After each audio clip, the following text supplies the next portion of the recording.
Hello students, how are you all?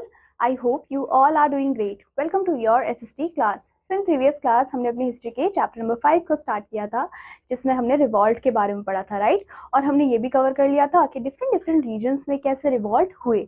Now in today's class we are going to deal with our next topic, जो कि है आपका suppression of the revolt. तो हम देखने वाले हैं कि ये जो रिवॉल्ट है ये कैसे सप्रेस हुआ, राइट? सो दो the Hindu and Muslims fought shoulder to shoulder and people made a heroic effort, the revolt was suppressed by the end of 1858 AD. वैसे तो जो हिंदू और मुस्लिम थे उन्होंने कंधे से कंधा मिला के क्या किया था बच्चों, बहुत ही हीरोइक एफर्ट लगाया था और इस रिवॉल्ट को लड़ा भी था. लेकिन ये जो रिवॉल्ट है वो सप्रेस हो गया था कब बच्चों? In the end of 1858 AD. तो हम सबसे पहले देखेंगे दिल्ली के बारे में, right? So Delhi was captured by the British by September. Delhi को कैप्चर कर लिया था ब्रिटिश ने. कब किया था बच्चों? सितंबर 1858 में. जो बहादुर शाह जफर थे उनको इम्प्रिजन कर दिया गया, उनको जेल के अंदर बंद कर दिया गया एंड उनको एक्साइल कर दिया गया बुर्मा की तरफ. Now with his death in 1862 AD. 1862 AD में क्या हुआ? उनकी डेथ हो गई and the Mughal dynasty came to an end. और इसी वजह से जो मुगल डायनेस्टी है उसका भी धीरे धीरे अंत होता दिखाई दिया. His sons were killed. उनके जो बेटे थे उनको भी मार दिया गया बाय द ब्रिटिश. तो ये हुआ बच्चों दिल्ली में.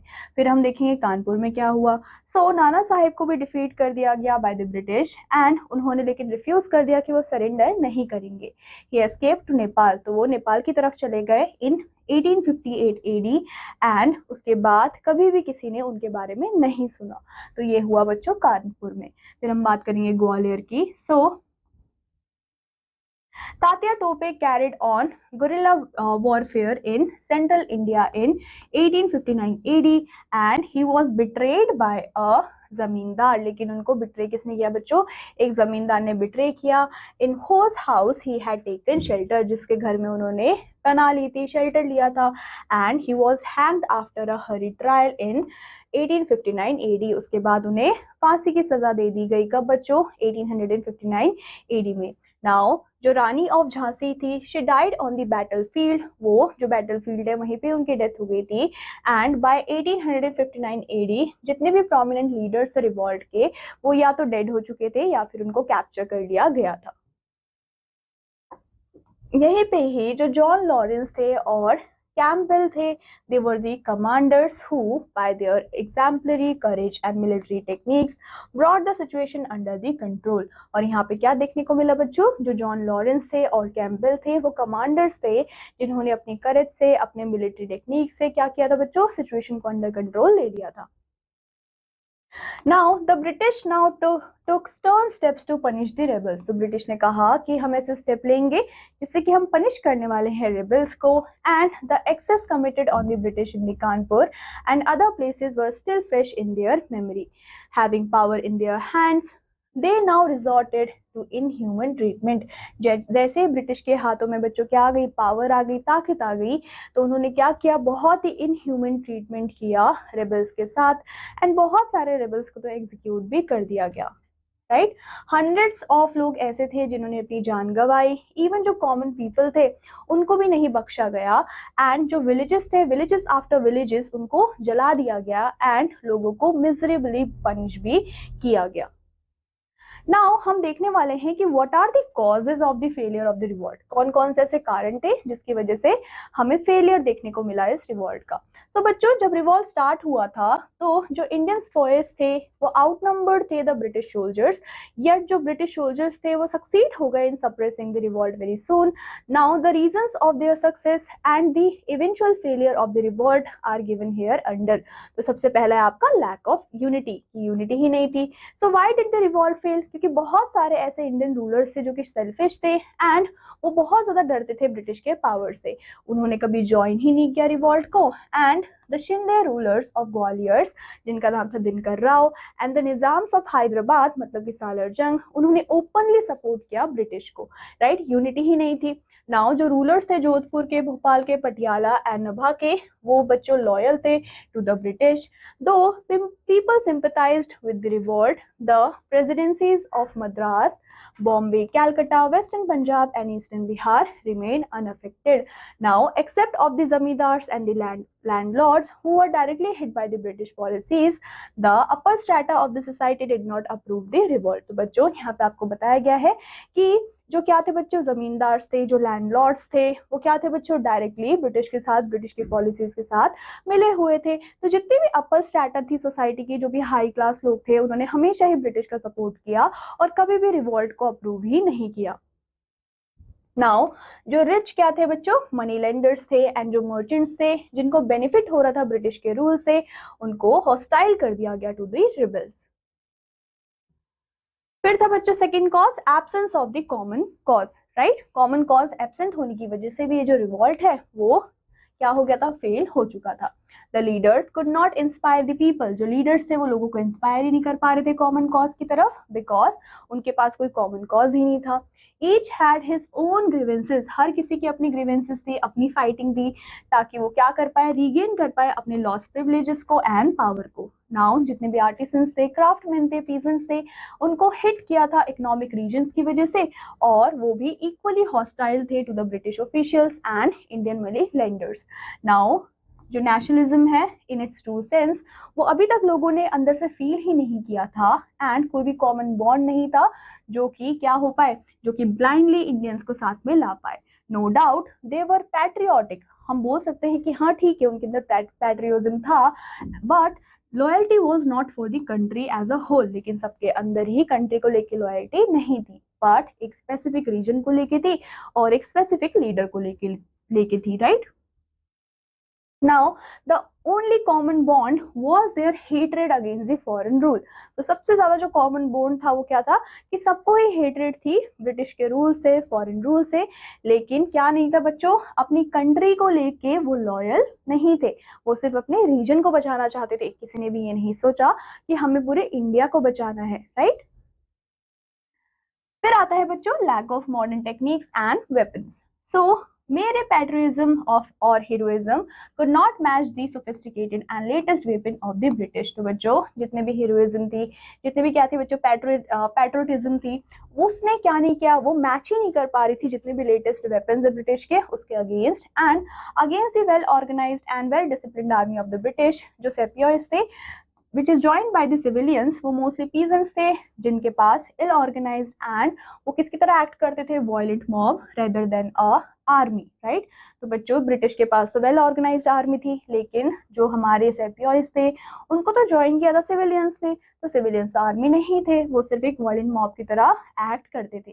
तो यहाँ पे हमें लैक ऑफ कोऑर्डिनेशन देखने को मिला और लैक ऑफ कॉमन प्लान देखने को मिला, एंड एब्सेंस हमें देखने को मिला सेंट्रलाइज लीडरशिप का, जिसकी वजह से ये जो रिवॉल्ट है वो और ज्यादा वीकर होता चला गया. Had the revolt started simultaneously at all the places on the same day, it would have been extremely difficult for the British to suppress it.